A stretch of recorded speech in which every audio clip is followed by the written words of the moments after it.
Welcome, everybody, to the Hustle Culture Podcast. Today, I have with me Anthony Minaya, and what we do with the Hustle Culture Podcast is profile entrepreneurs as they hustle their way to the top while making a difference. I'm one of your hosts, Ty Rockson, and with me, I've got my man, Carlos Gil. Carlos?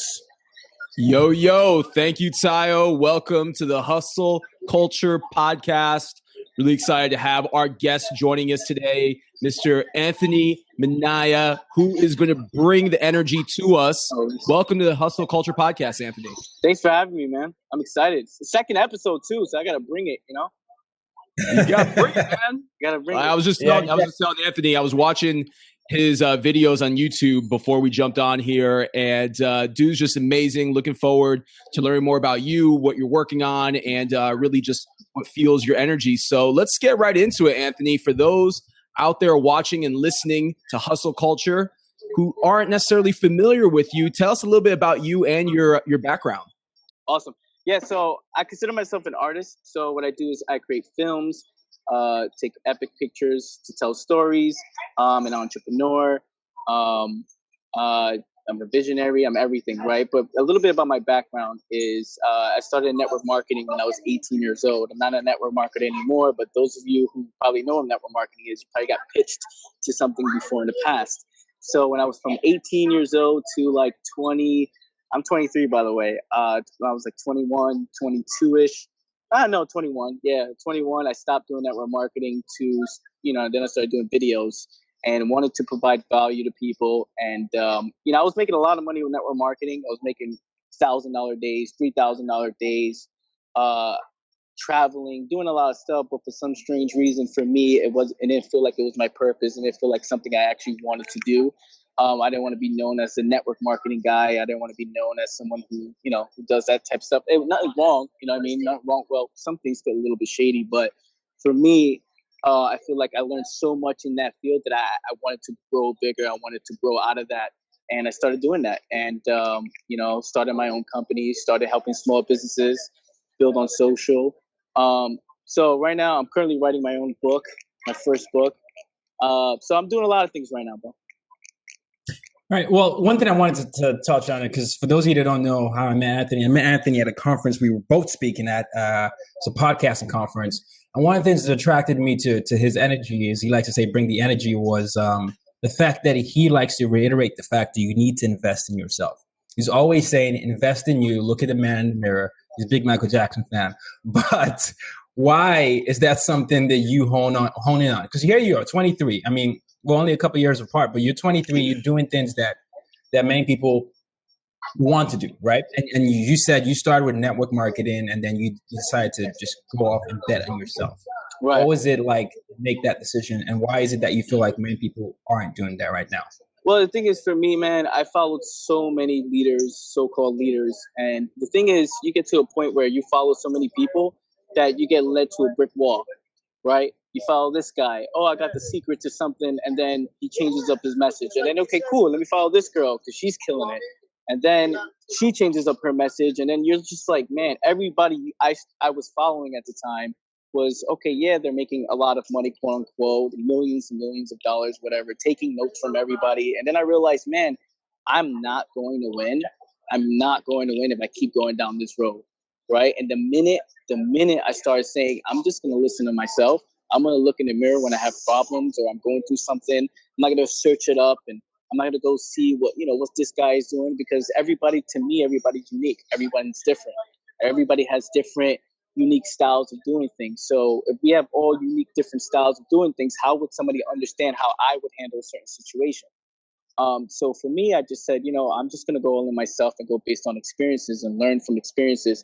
I learned marketing on my own. I learned everything on just by doing it. And when I started doing things, I failed. Shit, that doesn't work. I don't know if I can curse. Sorry about that.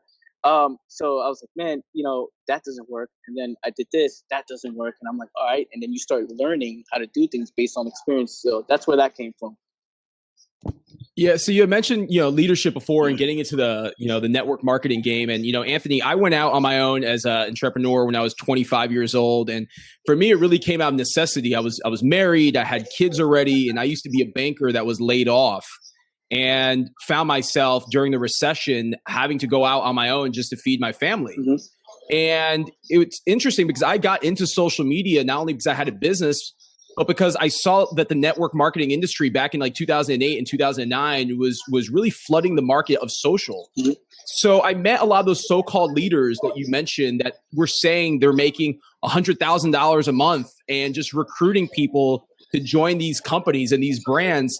And, I'm with you, man. There's a lot of smoke and mirrors, not just in network marketing, but in business altogether, where a lot of people, they portray this image that they're doing a lot more than what they really are producing. So for you, just being a young guy, being 23, like, how do you sift through the bullshit? How do you spot when someone really is legit and when they're just giving you the game? Honestly, bro, it comes from honestly, this is not a scalable answer or anything like that, but I think it's because I'm from New York.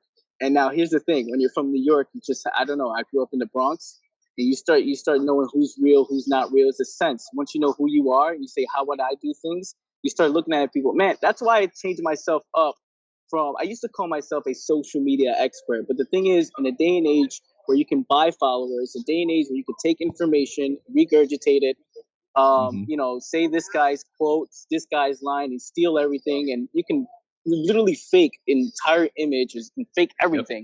Yep. I was like, okay, I don't want to be a part of that group. I want to consider myself an artist. I want to create films, right? I want to create films. Mm-hmm. I want to create things that, I can tell stories to people, and that's how I'm going to deliver my message. So for me to, I sense a lot of it. I see a lot of it, which is why I don't consume a lot. I don't look at other people's stuff. It's because I can't. And for me, it's not an ego thing. It's just like, I really just can't sit down and watch somebody else's video. I just do me. Question on that. So you discovered this point where you said there was so much noise, especially now that we live in the digital age. Everybody is like doing this. They're the next influencer, the next expert. Everybody has almost in their bio, guru, expert. And I want to ask you this question about standing out, though. How do you make a company stand out? How do you work with a brand to stand out? How do you navigate through the social media landscape and have that person tell their story efficiently and effectively? Well, for me, to stand out is you only have one chance. Like for this podcast interview, I only have one chance to stand out from everybody else. I really want to be the best guest you guys ever had. Like the last one who was on, like, I don't know who it is, that person or that dude, that girl, but I'm trying to set the bar higher than what they did. And then for the people to come, like after me, whoever it is, I want to be like, man, I want you guys to both say, man, Anthony set like a bar. Like we have to get more people like that. He's going to bring it. We got to bring someone else who's going to bring it better, And that's just the way it is, man. You only have one chance to make an impact. One chance. Every photo you put out, every video you put out, every podcasting blab, whatever you want to call it, everything you do. Hey, boss. Everything you do, you just want to bring it at all times. So for me to stand out is, first off, you should have one-on-one connections with a lot of people, right? Everything I study, if you want to look at what I study, I listen to a lot of music, right? A lot of underground hip hop. And all these underground hip hop artists, what they do is they're in the storytelling branding field. That's what they do. They brand themselves, their personal brands. See, a lot of people want to consume from, I know a lot of people are consuming from us, so I, contradict myself a little bit, but, it's like everybody wants to learn from, who's the social media guru? Who's the social media guy? But there's a lot of people that are doing it right now, like Ronda Rousey. It's funny because I talked about her at the event. Ronda Rousey, she's doing personal branding. Underground rappers. And what they do is their way before to make an impact was to, in rap battles, you had to be the guy that was just going to come in, spit a verse or something and lay it down, and then everybody knew who you were. And also you have to put a good song out. You only have one chance to play a good song, to say, do a nice song, and everybody's feeling it. And then they dig deeper in the rabbit hole. So for me, it's everything I do. Everything I do has to be the best. Everything. I got to put in a lot of effort in everything I do. So I think if everybody would just start thinking about, maybe if you put a lame, I want to call it for slang terms, a lame picture up or a lame video up, that may hurt your brand more than you think. Because as soon as somebody tunes you out, that's it. It's hard to get that person back. So it's one-on-one connections. Every audience, every person you bring in. Like I just met with two of my hardcore fans, like two people who call themselves hardcore fans. I met them this morning. Last night, me and this guy right here, who's my camera dude, me and him, we were hanging out in the Bronx, and then there was a legit fan. I don't want to call them fans, but a legit fan who came up to me, dude, you're Anthony Minaya, dude. I watched all your videos. I took it was epic. And he saw it too. He was like, oh, that's the first time I see, he's the first time he ever seen it. And he was like, man, that happens when you take that 5 minutes, take those 10 minutes and really engage with those people. You tell them, man, look, we're going to do this together. So that's my answer to that. Yeah, absolutely, man. We have a comment here around what sets you apart, right? And I think you touched on it. It's, for one, being humble and taking the time to care about people, to respond to emails, to meet them in person, to take their phone calls. Just this week alone, I have had so many phone calls with people that I know and meet through social media because people aren't taking the time to go that extra step, right? Social media makes things so easy. We can rely on a tweet. We can rely on a Facebook message. And social media, while it's great to do this, to actually interact and meet people, it's almost taking social out of socializing. Yep. So, I love what you're bringing, man, what you're saying. And, it's funny because I'm a big hip hop fan too, big rap and hip hop junkie. And Nice. I look at the social media industry very similar to how I look at the rap game. Yep, right? Me too. Yeah. You got East Coast versus West Coast. You got your different personalities, your different stars. Everyone's trying to sell their album, which is the equivalent of a book. Yep. Everyone's trying to get FaceTime. You got people that are beefing with each other, right? So at the end of the day, how do you, at 23 years old, really just getting started down your career path, how do you break through the noise? It's by being myself. And I have to bring something that no one else brings, right? And the only way I'm going to do it is being myself. Bring that shock value.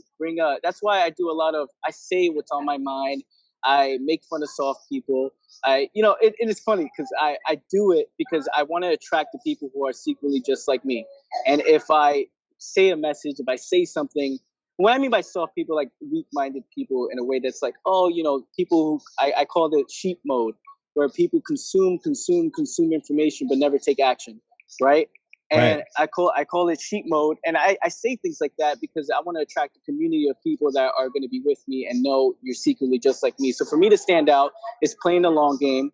I'm 23 years old and I'm hustling. It's funny people say hustle. They think of, okay, you're hustling to make money, right? Or hustling to make me. I'm hustling for positioning. You gotta understand. Yep. Amen. I hustle for positioning. So when you go do the little meetings, you go hang out, meet the few fans that you have, the few people that support you. You meet those people one on one. Man, it's every single day just hustling for position. If people can hustle for their position to have massive success in the long run, I think that's a different mindset. What people do is they want to stand out. They try to stand out now. The only way you're going to stand out is bringing massive value. You provide a lot of value, but in your own way, because there's so many people playing this game. How many blabs right now going on? How many social media experts are there? Like, how the heck are you going to stand out? So you got to bring it as someone who is, I call it somewhere in here. That's why I say bring the energy. Always bring the energy. When you speak from the heart, speak from passion, you'll stand out. And play the long game. Right. And I just want to point out something that my man Roberto Blake says. It says, my definition for the word hustle is to move purposely with a sense of urgency towards a clear goal. And to that point, when I started UID Media, it was because I didn't feel like there were enough stories out there that I could connect with. I'm someone that identifies with several cultures. I wanted to create a platform where people that identify with several cultures could come on. Now, I say that to say that understanding yourself and who you want to get is very, very important, and understand that purpose. You brought up Ronda Rousey earlier, and I know how much of a fan you are of her, but I want you to highlight what Ronda Rousey does uniquely and what Kevin Hart does uniquely. Right. Especially with cultivating their audience. I know this is something you talk about passionately. And how can people apply what they've done with their brand, where you can see someone that was originally just a stand-up comedian who was only playing bit parts, has come up with Hart Productions, and builds a whole brand on himself and bets himself every single time. So can you highlight that and how? Well, with Ronda Rousey, I look a lot how she okay, I took a photo today, right? I was on the phone and my guy Philly took a photo of me on the phone, kind of telling a story. He was like, oh, I forgot what he wrote. He wrote, oh, Anthony's getting ready. He's getting ready to, do it. He's highlighting what we did so far and what we're going to do today. And, things like that, telling a story of Ronda Rousey would do a photo of her training, and on the bottom she says getting ready. And I realized, why do I buy her fights, right? Because I do purchase them, and she always beats people up less than freaking 30 seconds. So I'm like, why do I buy her fights? And I buy it because of the story that was leading up to it on Instagram. And I see it. I see her training, right? Training videos. Okay, so she's doing training videos. How can I do training videos, right? But training videos in my field. You know what I'm saying? Or how can I take photos like she is? She's getting ready with a punch like this, right? She talks about getting ready for the date, August 16th or whatever, December 3rd, right? For me, okay, how can I get my guys to get me in real-time action? My action is me on the phone. My action is me right here doing this thing, right? My action is, me in a meeting, or my action would be on stage. So I take a lot of that and say, okay, how can I do that and tell stories around that? Get people emotionally involved with what I'm doing. And that's, I think, what separates me from everybody else, because everybody wants to be like someone else. Everybody wants to be like, all right, this guy's an expert, a social media expert. Let me copy his style. Let me copy what he does and do that, when they should just be studying themselves, what works for them, what they're into. As far as Kevin Hart goes, what he does uniquely is I look up to him a lot when it comes to him doing his 5K runs, right? So what he does is he'll do a 5K run with a bunch of people in every city he goes to. He says, hey, guys, again, you're delivering value. It's tapping into that audience. Your audience, they show you love by buying your stuff. So you say, hey, look, come out, meet me in New York City. We can run together, right? Yeah. Another form of giving value is, he's putting his time out there to say, okay, I'm in Boston. Who's in Boston? Come out, right? Or who's in Maryland? Come out. And I take that, I look at that and say, holy cow, okay, let me do the same thing. His Heartbeat Productions is the reason why I created Bring the Energy Productions, right? And it's because I did that because I see it. All right, he decided to say, forget, looking for somebody to sign me or looking for somebody to put me in a movie. Let me go direct to market using social, right? And let me go direct to market and put out my own stuff, and I can sell my own stuff with merchandise. He did a stadium or something like that. I think he sold out like a stadium, and he's done that. Yeah. Yeah, he filmed his own thing, and he put it on. He made a deal with I think the AMC Theater, and he went out there and said, look, forget me trying to be under somebody else. Let me go direct to market and let me do it. So that's why I look at these people that I do look up to. I look up to Eminem a lot. I look up to all these underground art like Slaughterhouse and things like that. All these people you probably guys don't know, but I like it because they're in the game I'm playing, but and I bring that intensity, I bring that fire. I have to bring the fire. I have to bring the energy, because if I don't, you guys are just gonna look at me just like another person that's on the internet talking about the same old BS, talking about the same old thing. Content, great content. It's just all it's all like how can you be original when it comes to things like that? So it's just being yourself. Man. No, I love it and totally get it. And, you hit the nail on the head. You've got a lot of people, again, kind of using the analogy of the rap game. Everyone is basically saying, hey, it's all eyes on me. Come look and see what I'm doing. You've got a lot of people out there that are posturing and positioning themselves to be thought leaders, yet they're not willing to take the time to put the sweat equity into actually making shit happen. Right. All right. So I look up to people. People I look up to are not based on how many followers you have on Twitter, because to your point, you said earlier, you can buy that. You can gamify engagement. Okay. So let's put all that aside. That to me doesn't show that you're successful. It just shows that you know how the game works. Okay. So once you put that aside, people I look up to are people like LeBron James. Oh, people my boy. Yeah, people like Jay-Z. And the reason why I look up to them is because Jay-Z, again, a rapper, LeBron James being an athlete, they're in a crowded space like we are in business. But they have found ways to take their uniqueness, to raise them and put them on another level, okay? And they've transcended their industries, and they're not just focused on playing basketball or rapping. They are true businessmen. They are true entrepreneurs, which take risks, and they basically say, I'm going to own the game. Yep. Okay. There are other rappers, there's other athletes. I'm going to own the game and I'm going to make the game my bitch at the end of the day. And that's what they do. And they own it. Yep. So There's this guy by the name of Hobson, right? He's one of my favorite underground. Well, he kind of came up independently, and he has a documentary out called Independent Living, right? By the team called Funk Volume, and he talks about how he went from kind of like mute you guys self out because the echo's crazy. So what he did was he saw how these other industries like other these people, like all these other people were doing it. He wanted to get a record deal. No more. He got signed to a record deal, and he realized that the how much like what do you call it? How much politics there is in the game. And he said, you know what? Forget that. I'm gonna come out onto MySpace. I'm gonna come on YouTube, and I'm gonna go on Facebook. He was like, I'm just gonna go direct to market. I'm gonna put out good music and go direct to market. Now he's a multi-millionaire simply because he said, I'm not gonna depend on other people. I'm not gonna depend on this person. I'm just gonna go out, create good music. I'm gonna go out there and go direct to market on MySpace, YouTube, at the time MySpace, not anymore. But then he said, your record deals, your record labels are Instagram, Twitter, and Facebook. And when he said that, I'm like, wow, like it makes so much sense when you just create original stuff. You come from heart, passion, and you just go direct to market. Yeah, we're all the producer and star of our own reality show at the end of the day. But it's up to each individual out there to determine what content they're going to put out there to position them in the best light. But also it's about adding value. So, you seem like you're a guy who gets the power of relationship building. You can't be successful in a silo. World domination does not happen in a silo. Right. You actually have to venture out and build relationships and network and add value to others if you expect anybody to care about what you're doing. Right. Yeah. Go ahead. No, go ahead. No, what I was going to say was, I was talking to Arel Moody yesterday from my other podcast, and what he said was something that both of you have touched on. People connect with people based on emotion, not an intellect, right?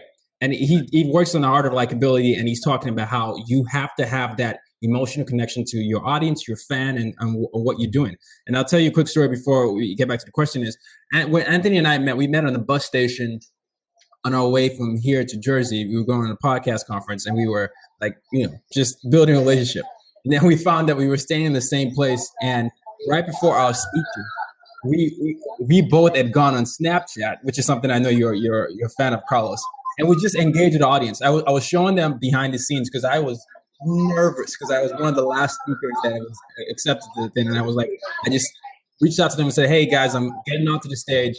I can't lie, I'm a little nervous, but just wanted to share that with you." And then the engagement I got from the community, I bet was incredible because they were sending me videos, sending me messages. They were doing that. I know you did the same thing, Anthony, where you were just saying, bring in the energy. I'm about to rock it on stage. I got a 45-minute speech. I think that's something that a lot of people forget about when going to social media. I said it in my speech. People forget to put the social in social media, and they connect and you think of it as marketing dollars media. So remembering about why you got onto social media and not just to be like this influencer with 20,000 followers. You have to understand that if you have 100 true fans, they're the ones that are going to spread your message. And if you invest in that time to build in that 100 true fans, it's exponential growth. So, I'm big on that. I'm big on that, man. To cut you off. I'm kidding. You want to cut me off? No. You know how people say. You know how people say not to cut you off, but they cut you off anyway. But I'm big on that, man. I'm big on trusting your community. I say it all the time. Trust your community. Don't rely on them. Don't lean on them, but trust them, because when you put out good stuff, who's not going to want to share your stuff? I mean, you put out good stuff and you focus on the 100 you do have, the 50 you do have, the 1,000 you do have.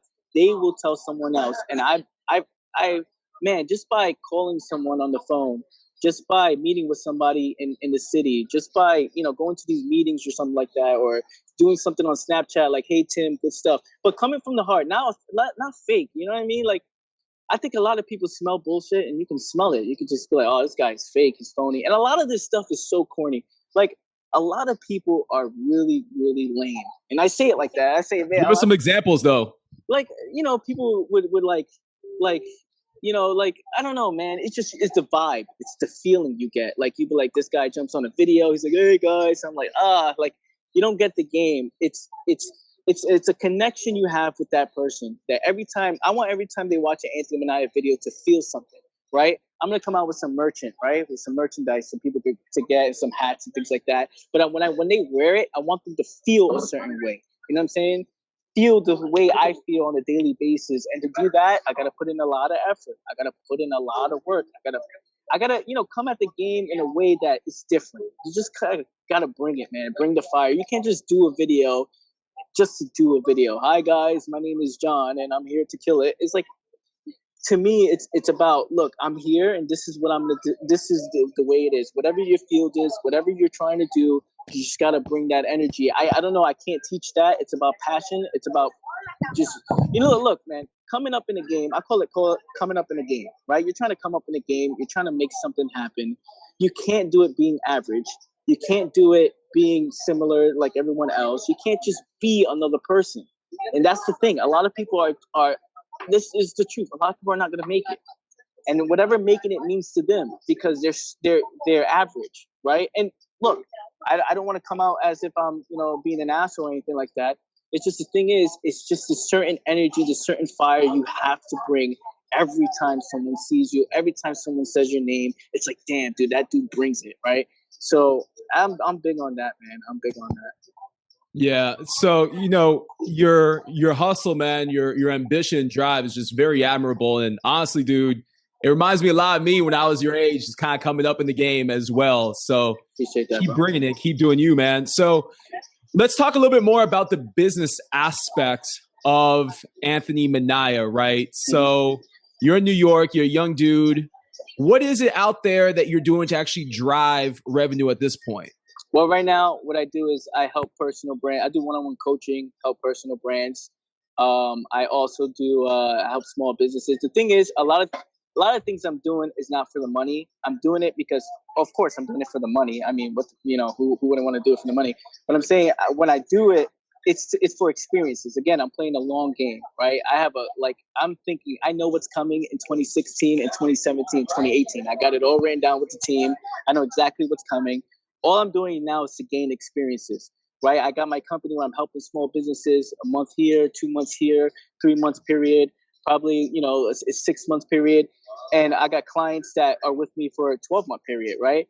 And personal brands. And I'm doing that to fund, what I'm doing also, because I never wrote a resume in my life. So I don't want to, write one now. So I do that now.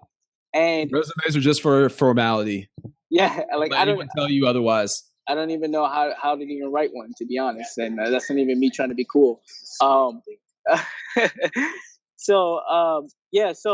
right now what I'm doing is that's what I'm doing. So I'm helping personal brands tell stories, consulting, things like that. But I'm doing it at such an early age now, because if I work with this UFC company, if I work with this certain personal brand, this guy's talking about sports, this one's talking about fitness, I can learn the psychology of their customer, and I can learn how things work, right? What works for this field and what doesn't work for that field. And it's all leverage for what's coming out for me in 2016, 2017, 2018. Yeah, and I love what you said, because Carlos and I talk about this a lot. Carlos and I met on social media like 3 years ago, but we've been talking about ways to work together. We've been building a personal brand, but each career that we took was a training for whatever you wanted to do in the long run. We're coming up in the game, but we always had that intention that in 2017, 2000, we're going to have that intentional goal. So, for example, if it's Carlos taking a job at LinkedIn, he's seeing the psychology behind what that social media company does. If he's working with several brands, he's understanding what the mindset is like to connect brands with people. So it's that intention behind every job, and understand that while you're hustling and building a business, it doesn't have to be mutually exclusive. You can apply directly every skill you learn if you position yourself, which is another word you said, in the right way, and just take in what you need to learn and apply it to your life. I'm hearing some background. No, but what I did was, in the beginning, I had no idea what I was doing. I didn't know how to run a business or a company. I didn't even know what the heck, I had to get an LLC, but I didn't, I was doing it, gangster, right? I was like, yo, give me cash and we shake hands, And a lot of times, the thing is, because I come from the network marketing world, right? I told these people, look, I have an audience. right? I can show you what I did for my personal brand. I was making $1,000 days here and there, like here and there, $3,000 days here and there, making residual income of $125 per person that joins or something like that. So I had some form of business in me. I know how to make money, right? So I said, okay, how can I take that and scale it and, do it with a business, right? And it's scary at first because people were like, all right, let me, a lot of people, it's true, because some people do go the agency route. Let me work at an agency or something, or you can go gangster, right? And do it yourself. And like the underground rappers do, right? They go in and they say, look, man, I'm just going to do this. And I will learn from my experiences. I will learn that, what works and what doesn't work. And when you study yourself and you're aware of everything you do, like if I say something and it gets a lot of buzz, or I do something, I was like, okay, why did that work? Right? What color did I use? What was the copy like? Right? And you start studying everything you're doing. Man, it's just, you learn so much more than just sitting on the computer. And I talk about with a hunchback, taking notes, and it's like, oh, well, what's this guy doing? It's just, you know what I'm saying? It's just, I'm big on that, bro.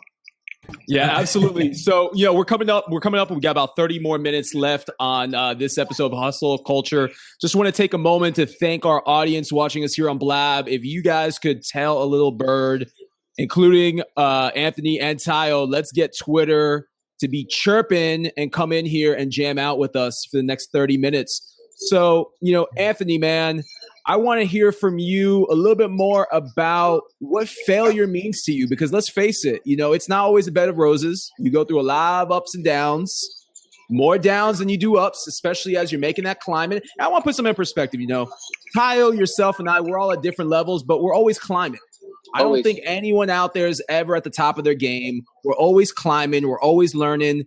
We can be thought leaders and be experts of our craft, but you always got to be learning, okay? And also be teaching and inspiring. But I want to hear from you. Let's talk about what failure means to you and share with us a time in which you failed. It was right before I left. It was right before network marketing. Like I was transitioning network marketing to becoming a personal brand. I was always a personal brand, but I didn't want to associate with that. So I went from, our team was making $22,000 a month, right? And what we were doing was the very next month, everything just started going down, right? And I had an event coming up, right? And I was like, okay, the guy I was working with, by the way, I don't want to say his name, but we were working together, and we had an event coming up. And he decided to go to another company. Me, I wanted to stay loyal. I was like, come on, man, we want to stay loyal to this company. So we had an event planned. And the fact that we split, we had still this event going on, so we didn't know what to do. So he was like, oh, yeah, man, we can still do it. Go ahead and do it, and we can crush it. I was like, all right, cool, I'll do it. Just, we'll go out there. Everything's cool. Secretly, he told everyone not to show up, right, to that event. Told everyone not to show up. Anthony's not part of this company anymore. Don't show up. We're going to take it as a loss. Don't worry about it. I was like, no, dude, I'm committed to this. He told everybody that. For me, I was like, I'm in. Don't worry about it. I'm ready to make it happen, even though all you guys went somewhere else. I go out there, and I'm the only one that showed up to that event.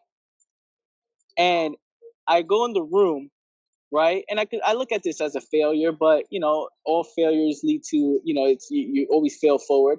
And I was standing on the stage that I was supposed to be speaking on. It was 100 chairs or something. They set it up, and I was the only one on that stage. And I was like, man, I'm like, I can't do this anymore. You know what I'm saying? I can't do this. I can't just, that's when I made the decision to become a personal brand, started doing me, started opening my company, started helping people, and I started making videos, hardcore. And that's that's a huge failure. Another one was when I was in college. I went to college for a semester, right? And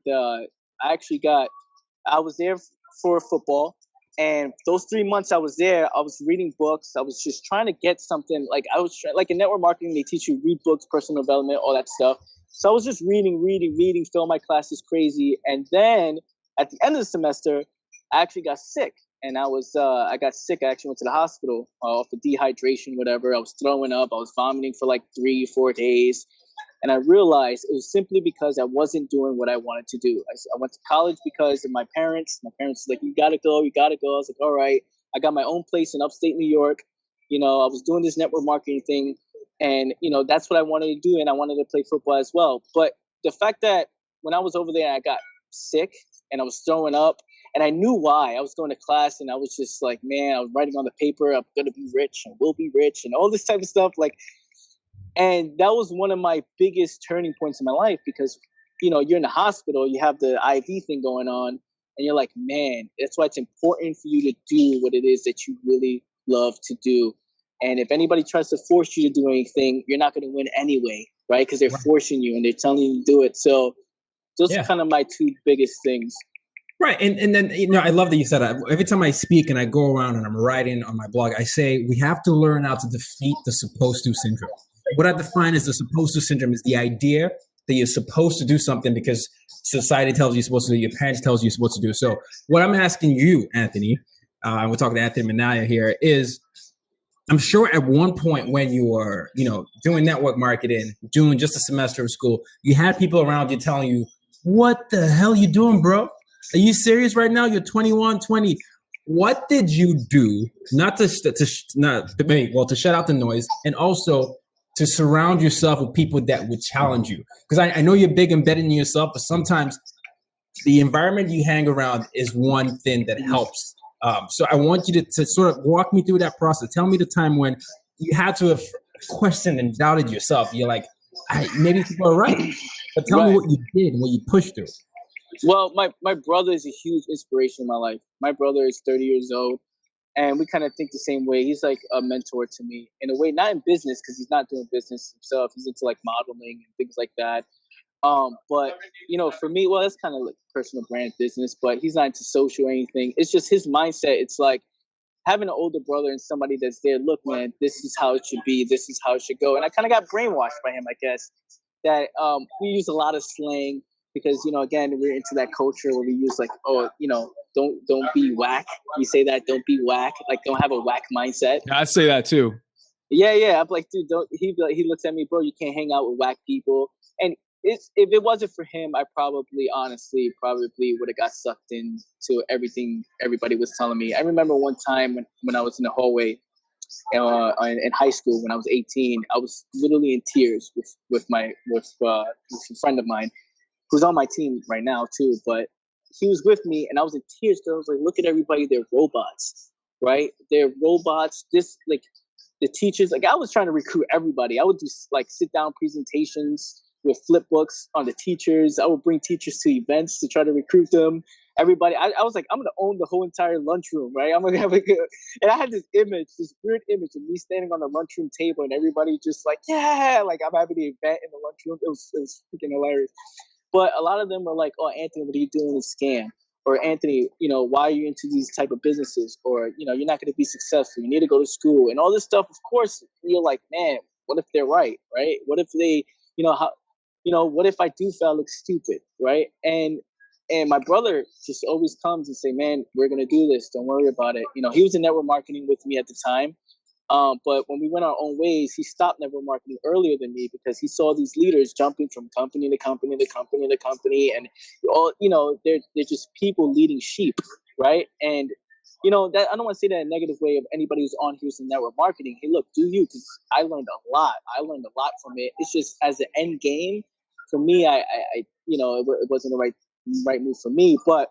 To answer your question, man, my bro was huge on it. My bro was someone who really kept me on track. So I've got a question for you, Anthony, but before I get to it, I want you to answer, if you may, a question here from the audience from Alex. He says, you mentioned you don't consume much. Where do you go for inspiration? My bro. And also I look at, music. Music is huge for me. I listen to Eminem. I listen to Eminem song. A song called Phenomenal too is a great song, Phenomenal. Which just really gets me pumped up in a way that's like I know where I'm going. And for me, what drives me too, man, is being a human. Honestly, being a human. And this is some weird thing, but I think about all the time. And I say this in a lot of my videos. I say we don't have enough time. meaning we have enough time. I'm 23 years old. I have enough time if I'm alive, right? But at any day, it could be our last, right? And I It could say be that gone in an instant. Absolutely. yeah, at any day, like right now, get out of here, get hit by a car or something, I'm gone, right? And the thing is, can you say you gave it your all? And I say this a lot, and a lot of people, if my audience is on here, they're probably like, oh, this guy says the same thing. It's just, I really believe that being a human, you should be a beast in life. You should be, you should, like, you was brought on this earth for a reason. You know, what's that purpose? Not just to be another person, not just to be someone, you know, that exists. It's, you was here for a reason, right? You raised over 40 million sperm cells to be on this earth, right? Right? Like, come on, man, right? dropping it like it's hot. It's true, He's that's as real as it gets, man. But anyways, no, it's the truth. It's the truth. I mean, come on. The truth. You're right. Like, why are we gonna hide the truth, right? Because everybody wants to do that, hide the truth. It's like this bubble of BS that everybody just, like, nobody wants to say the truth. It's honestly correct. And for me, that's what really, really drives me. And if you start realizing, you know, are you doing, you know, to be a part of the elite 3%, 2%, 1% group of people in life, right? To have all areas of your life on point, financially, you know, spiritually, if you believe in that stuff, health, your health. Are you going to the gym? When you want to be on point in all areas of your life, and you look at how only a few people on this planet are like that, you strive to be in that 3%, 5%. That motivates. Yeah, no, I'll tell you that. Yeah, and I'll tell you this. Everybody knows my personal manifesto is use your difference to make a difference. And that's something I live by every day. And it's like, it goes in line with what you're saying. I've had a near death experience. And that was the first time I woke up. And I was like, I was 22 at the time. And I was like, I'm 25 now. I was like, what the? Because I had an accident where it was a 3-car accident. My car was totaled and nothing happened to me. No need to go to the doctor. I was just in shock. And I was like, you better wake up, Tayo. Because that could easily have gone up. I could have flipped off the bridge. So what is your personal manifesto? That's one question that was there in the audience. And then I'm going to ask you a question after this about your Going Gangster reference. Martin has a question about that. But what is your personal manifesto?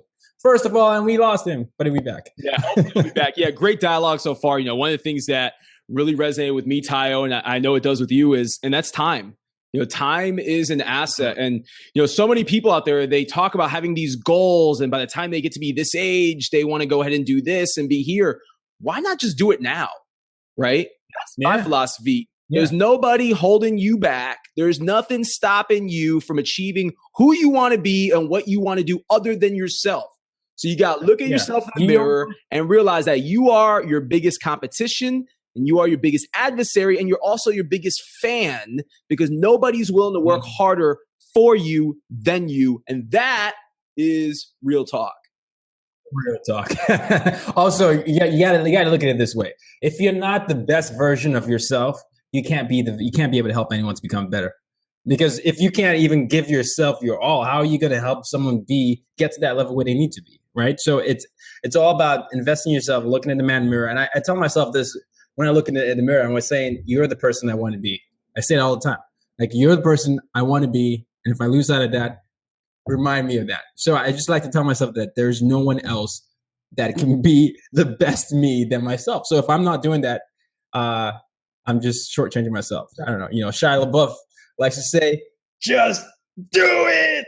Yeah, and that's it, man. Again, you know, I firmly believe that you can do anything that you possibly want to do as long as you have a plan to get there. I don't know if anyone watching this knows about me or if you even care to know this about me, but I didn't finish high school. All right. I dropped out of high school at 17. I didn't go to college. I've done very well for myself in my career because it's always been about having that drive and having that plan to not allow myself to be held back because I don't have a piece of paper. I know a lot of people out there have the very same story to share. And so many of us, we live our lives aspiring to be like this person, to be like that person. You know, if you would have asked me 6-7 years ago when I just got started in the game, who I wanted to be like, I would have said, I want to be like Gary Vaynerchuk. And I tell people now at my age, I'm 32 now, I tell people, just be yourself. Okay, learn from others out there. Have role models. Have people that you look up to. Follow their playbook very closely, but have your own playbook. Yeah, have your own playbook. And look, and just to contrast what you said, you didn't finish high school. I did the whole thing, right? I wrapped up my MBA and everything, and I still had several failures, right? I did everything I was supposed to do. Like I was saying, the supposed syndrome. I went to college. I was like the student body president. I was whatever, and all that happened. But then, if you don't love what you're doing, it doesn't matter. It doesn't matter. It doesn't matter. If you don't love what you're doing, you can't really make that impact that you want to make. So I think what Carlos is on, what's on Carlos' shirt, hashtag real talk, is getting to know yourself and make sure you invest in yourself every time. And Nelson Mandela is my favorite role model. I look at his story, but I also look at ways I can apply it to my life. You know, I'm not going to be in jail for 27 years, God willing. Knock on wood. But still, there are many things I learn from that, but I can always apply that to what I'm doing. And I think it's a mixture of not trying to be the next someone, but also understanding that you can learn from their mistakes and apply that to yourself. Absolutely, yeah. If anyone wants to jump in, so it looks like Anthony, our guest, he jumped off. If anyone wants to jump in for the next 10 or 15 minutes and chat about what hustle means to you, we'd love to go ahead and chat with you. You know, Tyler, you're spot on. You can be anyone who you want to be. You also got to be your biggest fan. And one thing that's very important is relationships. And my dad, since I was a young little boy, my dad always told me that relationships will save your life and networking will save your life. And I didn't understand at 5, 6, 7 years old what that really meant. But I tell you what, at 24, 25, when I found myself out of a job during the recession, you're damn right. Networking and relationships saved my life. And that is such a powerful piece of advice from my dad that he handed on to me, that if I can hand off to anyone else, I would say just focus on people. Okay. Yeah, and that's how we got it. And Anthony's just charging his phone because his battery died. But yeah, I mean, great advice, Carlos. Andre, I know I've seen you on the chat. How you guys doing? We're doing great. We're doing great. Thanks for coming on. So what's your story, sir? Am I frozen? No, you're good. So you are on okay. Hustle, just wanted to Andre. finally get to say hi to Carlos and Teo. How you guys doing? And what you guys been talking about, even in the last podcast, last half of the podcast, it was really, really, really inspiring, especially for my wife. Trying to encourage her about her being a cook and stuff like that, and it's just trying to figure out how to speak to her in a way that will encourage her as much as possible, because most of the time she's just like, oh, you're my husband, you have to like me, you have to like my food, you have to like this, you have to like that. So it's great to hear that encouragement from you guys. Thank you. You know what, Andre, you've done a great job networking. You know, the fact that I put out Snapchats throughout the day and you actually snap back to me, that means something to me, because it shows that you care and you're willing to go the extra step. So many people are using social media nowadays just to broadcast. Yeah. How many people are actually using it to have dialogue, meaningful dialogue? So for that, my friend, I applaud you and just thank you for your support and for being a friend. I wonder if I'm not doing enough, because I always hear them talk about hustle, right? And sometimes I'm sitting there and I'm working so hard. I'm like, am I working hard or am I hardly working? Because to be honest, it's like I see like social friends and all those guys and Vincent and all those guys, like they're pushing it hard. I'm just wondering if maybe the area that I live in, that maybe I might have to move on and try something new, right? So those are the things that are starting to go through my head, when watching you guys. But I love watching your Snapchats, man. I love your daughter, man. She's awesome. Here's the cutest thing. Here's my thing, bro. Yeah, I'm gonna grab her cheeks and go.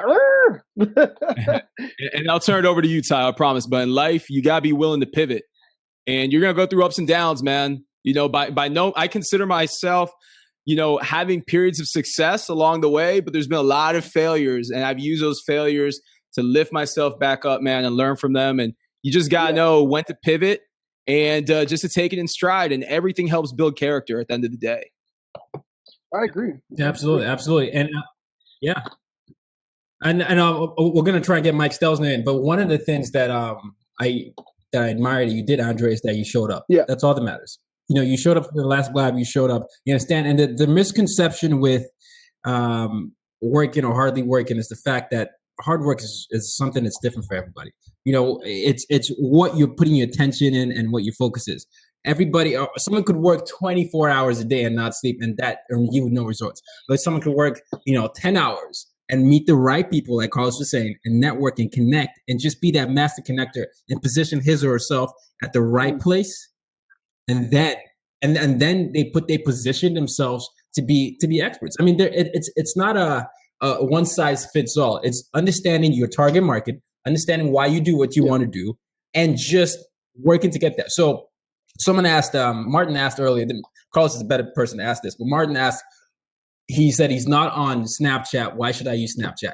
And I was one of the people, I got Snapchat when it first came on, but I never did anything to it. All I did was watch the stories. My brother was always on there. Carlos was always on there. Anthony Minaya was always on there. I mean, his phone is out there, but he's always on there.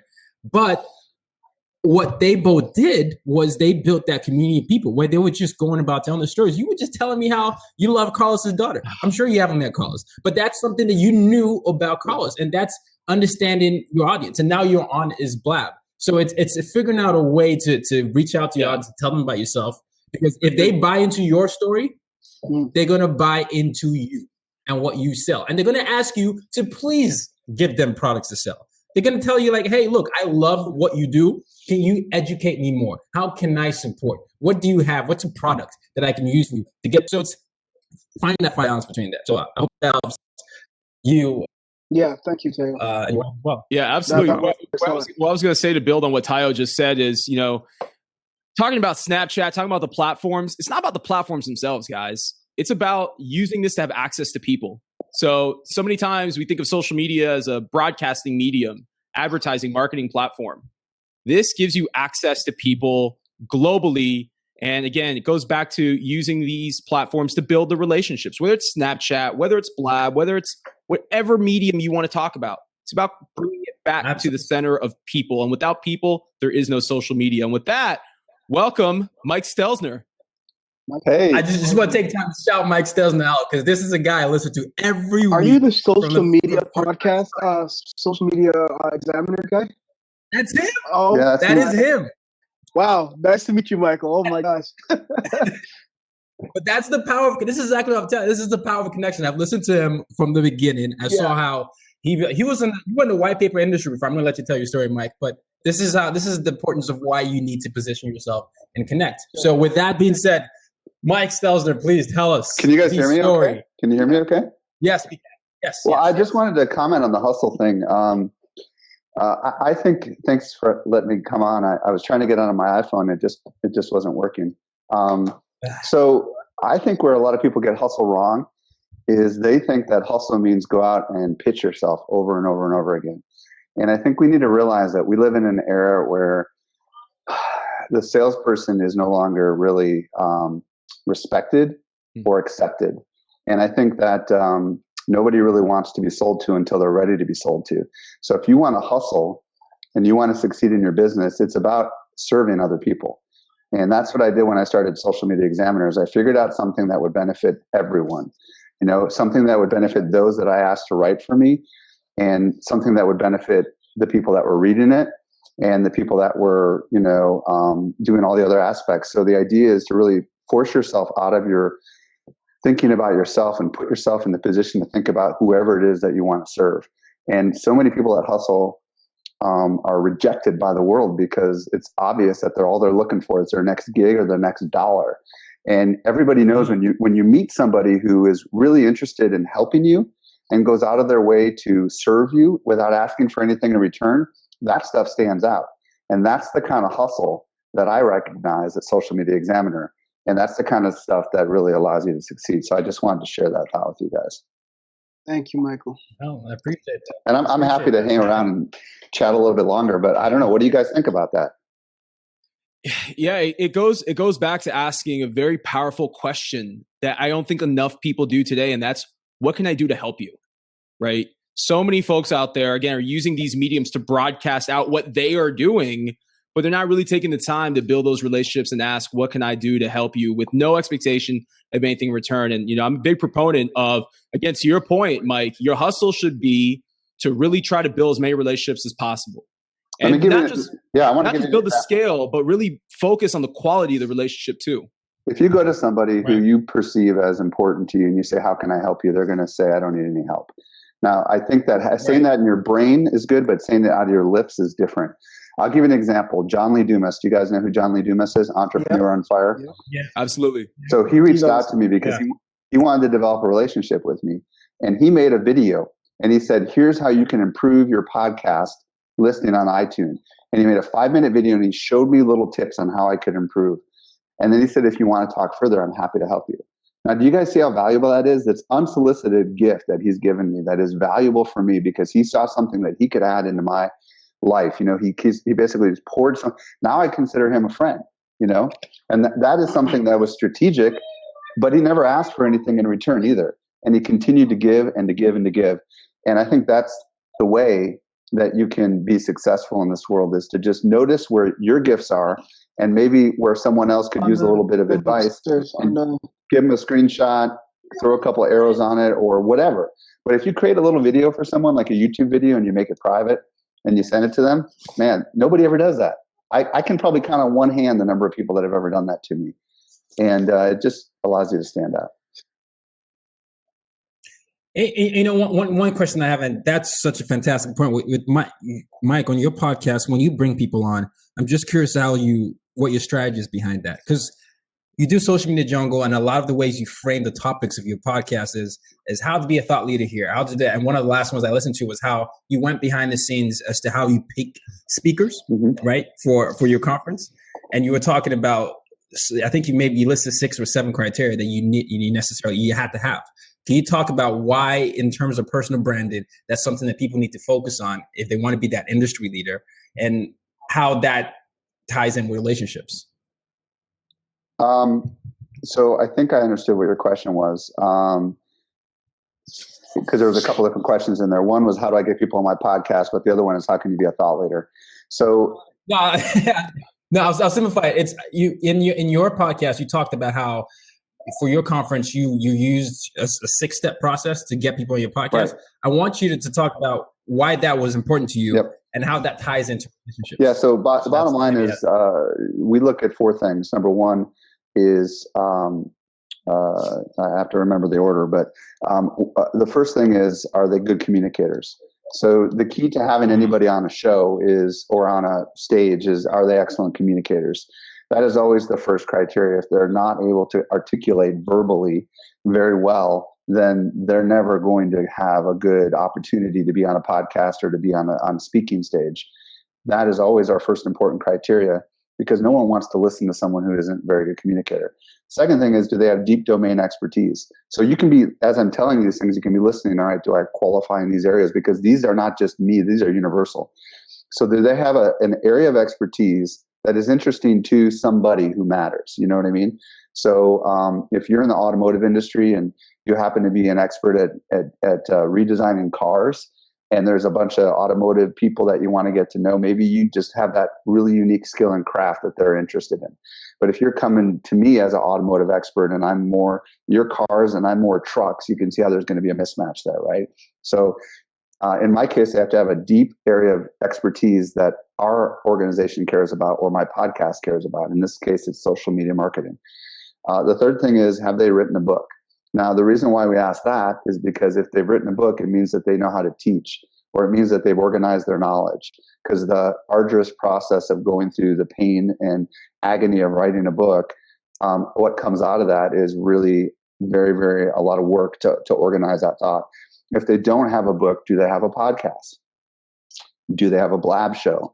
And the reason that's important is because that means that they are used to either conveying their expertise on a weekly basis in a solo show or extracting expertise from other people's in the form of a podcast, you know, and those are all kind of crafts that you can do. You know, you can start a show even if you're not an expert, and that can allow you to kind of become someone who is looked up to by others in the industry.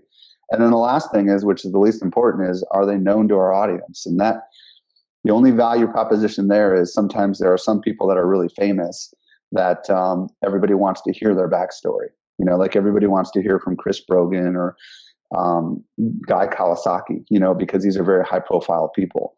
So, but we put that last because the famous people aren't always the best teachers. They're not always the best communicators, and they don't necessarily have that area of deep domain knowledge. So the people that we get on our podcasts, a lot of times no one's ever heard of them before. Or if they have heard of them, it's because maybe in Facebook marketing, they're really, really famous. I don't know. Teo, how do you say it? Is Teo? It's Tayo, but a lot of people say Tayo. It is Tayo. Did I get at your question or no? I don't even know. You did. The reason I really wanted to bring that up is because a lot of people we've done 2 episodes today, and a lot of people were talking about how to stand out, right? Mm-hmm. And I know you're one that looks for people to stand out, and I wanted you to go through that process because that's something that you look for, and that's something that people could consider. Carlos and I wrote books for that, for a reason, because we want to organize our thoughts. But I like that you went through that process. And then the second question I was asking was relationships is when people are trying to get attention of people like you, what do you look for? Because many people here would say, look, I've been in this industry for 10 years. I've been hustling, but I can't get in front of the right person. You're an industry leader. You're a thought leader. You're someone that all of us here listen to weekly. If someone wants to get your attention, how do you sift through the crowd? And what do you look for? Very good question. Yeah. So first and foremost, I want you to all understand that it can take years.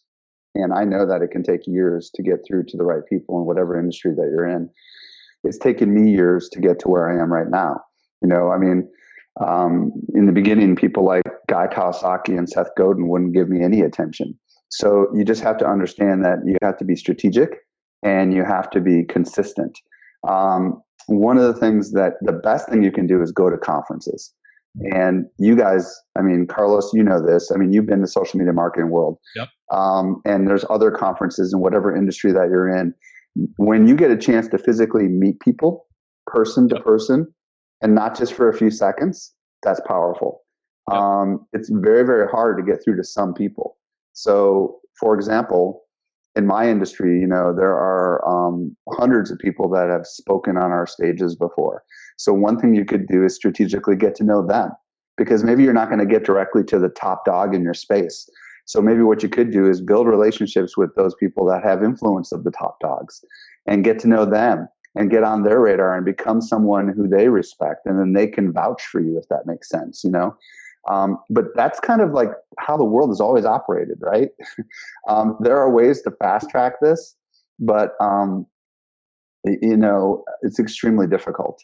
Sometimes you can get recognized because you do something amazing. But in this day and era, there's a lot of talent out there. It's very hard to really be amazing. But I know that a lot of times some people go down the route of writing for a major publication and they get recognized and they get a speaking opportunity. Then someone sees that they spoke, or they take their video and they put it up on their website and other people see the video, and that leads to something. I don't know. Carlos, how did you do it? Because I know that you're someone who I've only recently come across, probably in the last 2 years, right? Yeah. Mike, it's interesting that you say that, because I see a lot of folks that are up and coming in the industry now. I've been in the social media game since 2008, and it took me up until this year to actually have an opportunity to go to social media marketing world and lead a panel discussion. And, year 1, I thought I was already ready. Year 2, I thought I was ready. And I knocked on those doors, and the opportunity didn't present itself until this year. And for me to be able to go to social media marketing world was an honor of honors, right? Because that's where you have that opportunity to rub elbows with some of the top speakers in the industry and to continue to learn. I think that's the biggest thing. And that's something that's so lost in this industry is, while a lot of people view us as thought leaders and experts and gurus, we're all still students of the game. And, that's why I tell this younger generation coming up is you're not going to be ready overnight. There is no overnight success. There's a climb, and you have to be okay with that climb, because when you go on a stage at a social media marketing world or any event out there, people are looking at you as someone who is going to help guide them and help improve that, their situation at work or in their business. And if you're not delivering that value, not only is it a poor reflection on you as a speaker, but also it's a poor reflection on the organization that's giving you that stage to speak. So, and I want everybody to understand. Yeah, you have to understand when you're in the audience and you're looking up on stage and you say to yourself, I'm better than that person, which I know happens to everyone, right? I could be doing a better job than that person. You have to ask yourself, what did that person have to do to get on that stage? Yep. And why did somebody, that person, and it comes back to the relationship development, I know that, we had 150 speakers last year, and I know there's probably another 150 that were in the audience that were better than most of those speakers, but I would have never, but the bottom line is it's because we recruit 100%, So it takes time to build those relationships, and it takes time to like show up on the radar. And what's great about Blab, I will be honest with you, Blab accelerates the radar thing. I've met a lot of people on Blab that impressed the hell out of me, and what's great about it is it's the closest that you can get to physically meeting someone in person, right? It's kind of like as if we were just all standing in the hall having this conversation together, and it just happens to be 28 of us, No, and that's so right. And, I love that you're harping on offline experiences, because you do social media jungle. We all talk about social media, but it's something about being there in person that enhances that experience, right? And Blab's like the closest. Oh, well, there you go. So social media examiner. It's all right. It's a jungle out there, man. Social media examiner. The jungle thing is part of the intro. I just always say that. Social media examiner. Okay. Sorry about that. But I know. Look, you kept me on point. But the thing is, using that offline experiences and making the most of it. We were talking about earlier. Part of being successful is showing up, and then when you show up, what you do with that opportunity. So whether you're you're going to be a speaker that's better than someone out there, what are you doing to put yourself in that position? And I love that both of you harped on that part. Carlos and I met. I started using social media a year after Carlos did, 2009. So maybe I'm a little late in the game to you guys, but it's understanding that positioning is great, understanding to make the best of your opportunities, and using your relationships to accelerate you, and not to use it as a way to motivate yourself. One of the questions that the audience had was, why did you shift industries? What about the white paper industry was something that you felt you needed to shift from? Because you were already successful, because you were someone that was a thought leader there as well, right? I remember you saying you used to get speeches, speaking engagements and stuff like that, but then you decided to do something else. Well, I'm coming up on 19 years as an entrepreneur. So you guys are going to do this. I mean, everyone who's here right now is going to shift or pivot sometime in their future. Mm-hmm. And I started in 1996, so almost 20 years ago. So along the way, the white paper thing was really big, and I was the thought leader in that space. And I began noticing a lot of people talking about social media as a way to promote white papers. And for those that don't know what a white paper is, you probably know what an ebook is, article meets brochure. And I just started noticing all my friends getting really excited about Twitter and Facebook. So I started doing some training on social media for my audience, and saw the opportunities, and reached out to my friend Brian Clark at Copyblogger. And I said, I'm thinking about starting this site called Social Media Examiner. What do you think? He said, yeah, maybe I'll write for you someday. And and it just took off. And eventually I shut down all the other white paper business. And honestly, when I started Social Media Examiner, I want you guys to know I'd only been doing social media for maybe 6 months. I didn't know what I was doing at all. It wasn't about me. It was about making a platform for others and making a movement, and now we have millions of people that visit the site every month, and it's insane. But it's always been about quality. And by the way, that's one way to stand out in a noisy space, is to be quality. Everything that we do, our vision statement as Social Media Examiners, all that we serve is quality, and we service all with excellence. So we're like a restaurant, okay? And every platter we have, we want to be high quality, whether that be our conference or a blog or a podcast or a live Blab talk show that we do every week. And we know that by being super high quality, that we're going to stand out, because most people don't have the time and don't care about putting the time into it that we do. And by the way, if someone who's listening right now takes that same stance, of delivering quality content and servicing everyone with excellence, that's going to be like that restaurant that you love going to on Friday nights that you tell everyone about, and everything just explodes from there.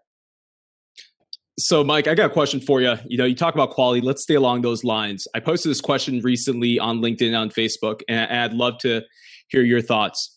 So, would you rather have 1 million social media followers or 100 quality connections? Which network? No, it's not about the numbers. It's about, in the end, look, if you emailed me, Carlos, and said, I want you to come on my podcast, I only have 29 listeners, right? Which is how many are here right now? I probably would say no, right? Because if I would just cared about the numbers, right? But instead, if you said, come on Blab and we're going to have a chance to let people see who you really are, for sure. I mean, like, I've always told people it's not about the numbers. It's about the connection. It's about the quality. The fact that 29 people are here and many people who probably have no clue who we are meeting us now for the first time is very, very powerful. And that's why I'm about 40 days into my Blab experience. And I do think this is the best thing out there. And you know, I mean, I'm not going to lie. I get like 30 to 40,000 listeners every week on my podcast. But I'm here with you guys spending a lot of time with 31 people. So what does that tell you? I care about people. It's not about the numbers. The problem with numbers, the good news about numbers is you can do big things with them, right?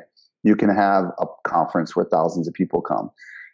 The bad news about numbers is it's impossible to service them all, right? And with just 10 or 20 people, you can change the world. And that's what's exciting. With the right group of small group of people, you can change the world. But with millions of people passively involved, who knows what's going to happen? Exactly. It's about evangelizing the audience you have and engaging with them. And on that point, one of the biggest questions people have, Mike, is with social media platforms, right? For me, there's been a couple of questions on the side where, for example, we mentioned Snapchat, for example, and you know, Martin was like he's the one who question says, why Snapchat? Why should I care about Snapchat? And I hear this all the time. You know, like I hate Twitter, I hate Facebook, I don't know, I hate that. But how can someone determine which social media platform is right for them? Well, first you have to get the message out. First, you have to ask yourself, who is it you're trying to reach? And once you know who you're trying to reach, then the next question, like for example, for Social Media Examiner, we are trying to reach self-employed people and marketers that work for someone else. Okay, the entrepreneur and the marketer who wants to understand how to use social media. So that's like who we want to reach. So the next question is, where are they hanging out? And you start with one place. In our case, we started first with Twitter way back in the day. And then once we got that down, where we understood what we were doing and we understood how the culture was on there and we understood how to engage and interact with people, then we said, all right, now let's expand. Where can we move next? And for us, Facebook was next. And then we continued to do that, you know, and today we're on Facebook, Twitter, LinkedIn, Instagram, Pinterest, all sorts of them. But we have a big team now too. So you have, you know, if you're just a one-person show, you got to start with the platform where they are and where you are excited about it. It's got to be both, right? Like if you don't like understand Snapchat and you don't want to use Snapchat, which I don't, then don't go there. You know, I'm not there. That's my thoughts. I don't know. I'm sure you guys have more to say about this than I do. You know, so I was at a conference. No, I mean, go ahead, Tayo. No. I was going to say, Carlos is the master Snapchatter here, so I'm still learning. So I don't know if I have anything to say about that. But yeah, just go ahead, being yourself. You know, so what I love most about Snapchat is it's just a platform where I can be myself. I'm not talking about what I do for a living. I'm not talking necessarily about social media. Just really focusing on telling a story and let people in. You know, just the fact that we can be on Blab and someone that follows me on Snapchat comes in and says that my daughter is beautiful. To me, that means everything to me. Because it really shows that someone's engaged and they're observing, which is something I think we question a lot nowadays on these social platforms. Are people really listening? Your content's getting out there, but is it really being seen, right?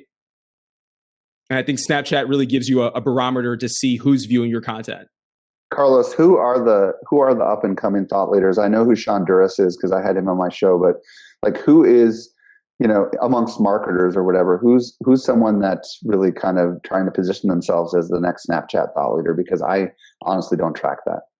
Yeah, so in Snapchat, there's a couple folks. There's Sean Ayala, who he's doing really good work. He's an artist. There's Tyler Nikolai, that is a great storyteller, very similar to what you would find with a YouTuber. And then I got to tell you, Nick Cicero of Del Mondo, great friend of mine. He's someone that has started the first agency that focuses on connecting brands with Snapchatters. And, I think those are three great folks out there that have a depth of experience in the space. not just in social media, but in Snapchat. Very cool. You recommend Montayo? I know you said that Snapchat's still new for you. No, look, I'm just learning and I'm starting to do it more. But I think what really matters is it's like what Mike was saying is it's doing what works for you. Like Mike, I started with Twitter. Twitter's probably where I get my best engagement. Then I moved. Facebook was sort of something we already had, but I had never used it for business purpose until recently. Then I started building my publishing platform, which much like your website is. I started opening the platform for others to contribute. Then I started realizing that I was getting a little bit more engagement with Twitter or with Facebook with the message and all that. So I learned more about that. And then Blab came in, live streaming came in. I was a little hesitant at first because I was like, I don't know.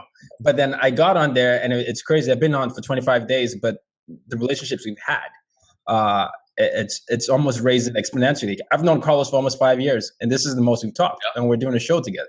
Right. And that didn't happen without Blab. We've gotten to meet each other and all that. But I think once we understood what we wanted to do, which was to reach an audience and tell them stories about what it's like to be an entrepreneur in the social world, in a digital world, we had something and we had a platform that was just positioned to do that. So it's that finding that marriage.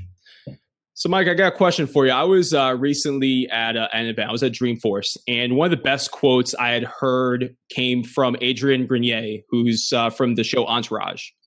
And he was actually talking about the state of the social media industry, which was interesting, hearing a celebrity, an A-list celebrity, talk about social media.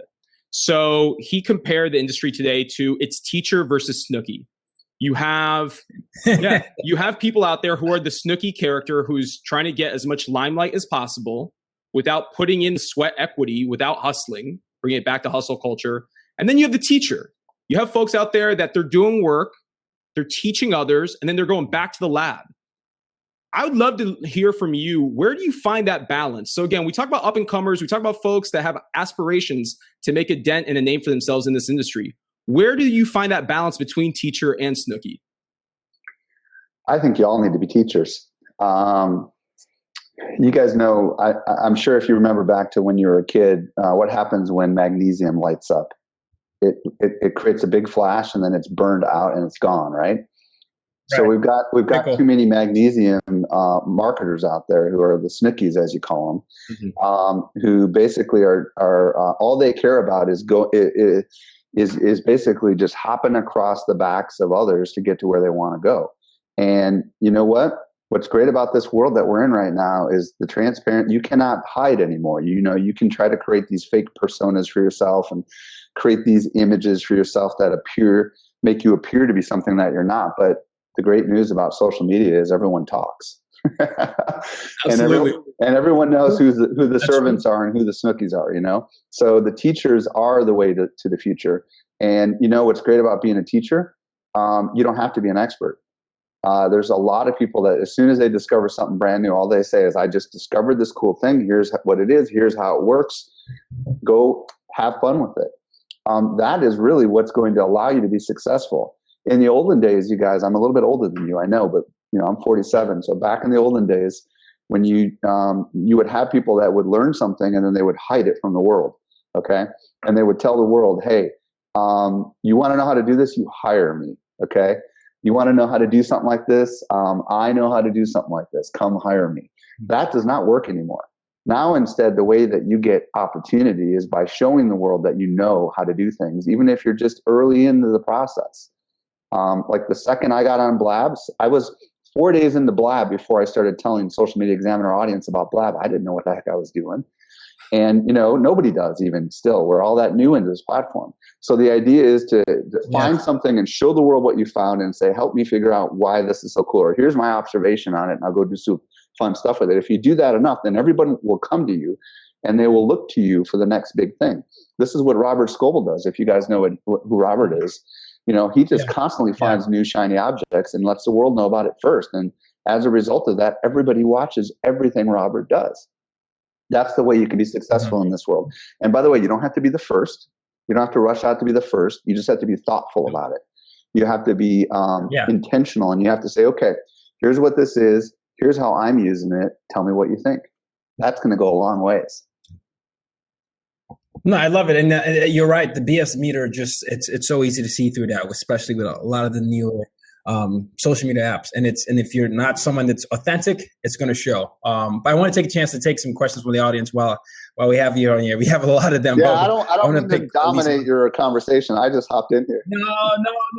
Hey, it's an honor. Absolutely. But one of the questions is from it says excellent blog yesterday on the implications to web advertising of Apple ad block. Yeah.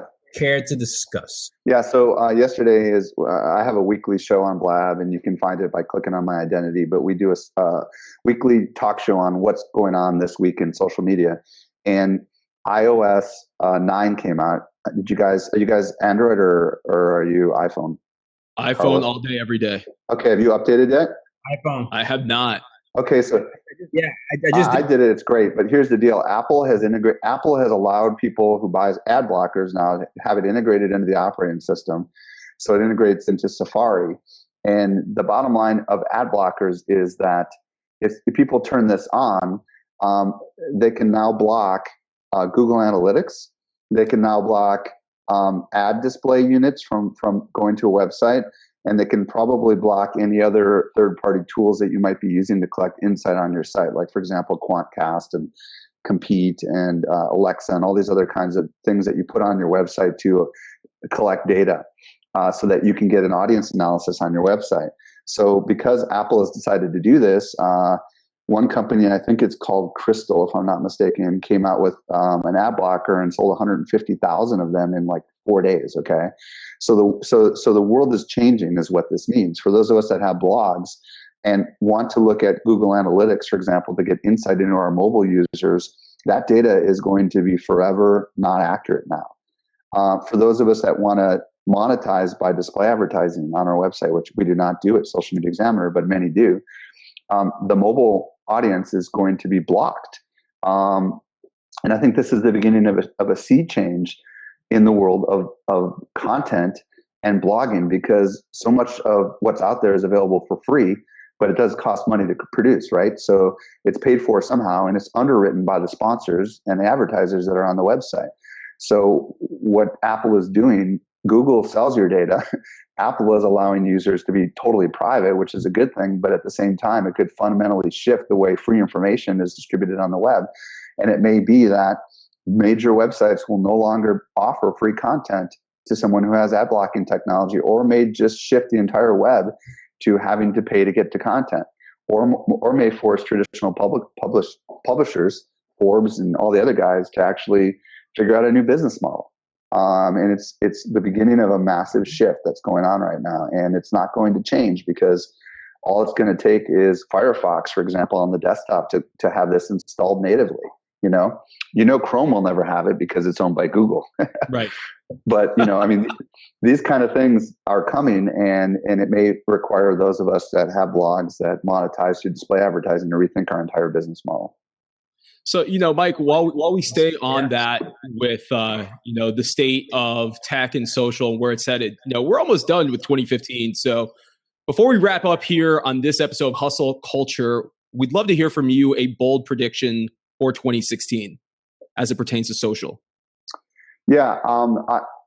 My bold prediction is that live casting, which is what I call what we're doing right now, is going to see a massive uptick in adoption next year. So I count Meerkat, I count Periscope, and I count Blab, and I count what's going to come out next, right? Because we don't know what's Google going to come out with next, right? Or Apple or whoever, right? I mean, so it's just a question of not if, but when. So I think this whole live casting movement got its birth in 2015, but I think it's going to see massive adoption next year.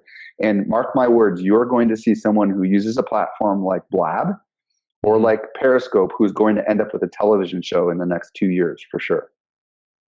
Wow. Meaning they've started with this platform and they are going to go mainstream television as a result of getting discovered from this platform. I love it. And I think so. And once again, I just want to thank you for coming here. The last question I want to ask is, keeping in theme with the hustle culture, what is one, or if you have several, piece of advice that you would give to up and coming hustlers out there right now? Sorry, you broke up a little bit. Can you say that one more time?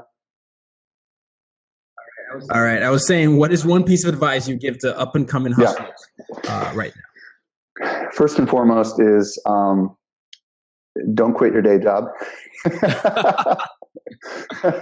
Because there is no such thing as an overnight success, and it does take a lot of time. And I be persistent, continue, but have a strategy in your mind, have a vision. This is where I want to go.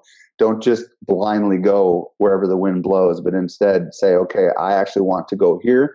Give yourself a goal, give yourself a deadline. And then what you can do is you can act like you've already been arrived, and then go back. What did I do one step before I arrived? What did I do one step before that? And then what you'll have is, if you start from the point of arrival, as in 2 years from now or whatever, figure out the backwards plan, and then you've got an entire plan that you can execute on.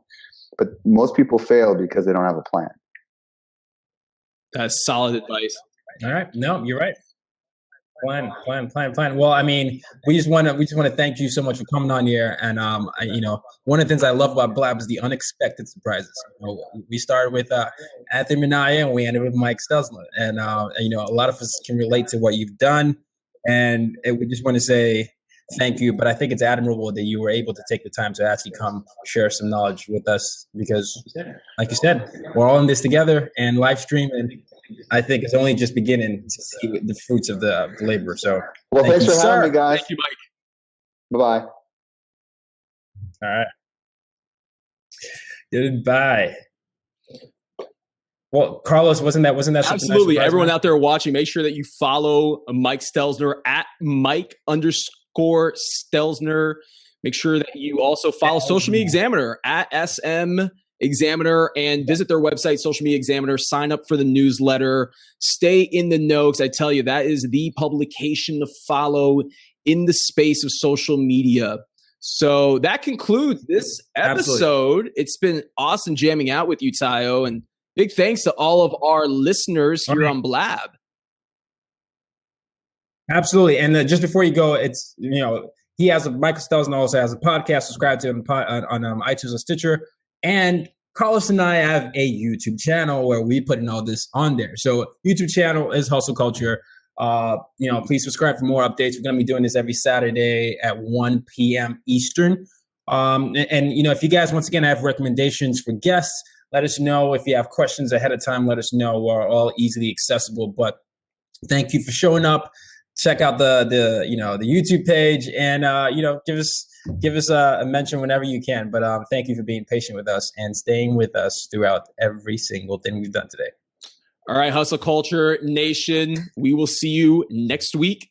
Same place, same time. That's Saturday at 1 p.m. Eastern, 10 a.m. here on the West Coast. So for now, guys, fist bumps, peace, out. Till next time, use your difference to make a difference.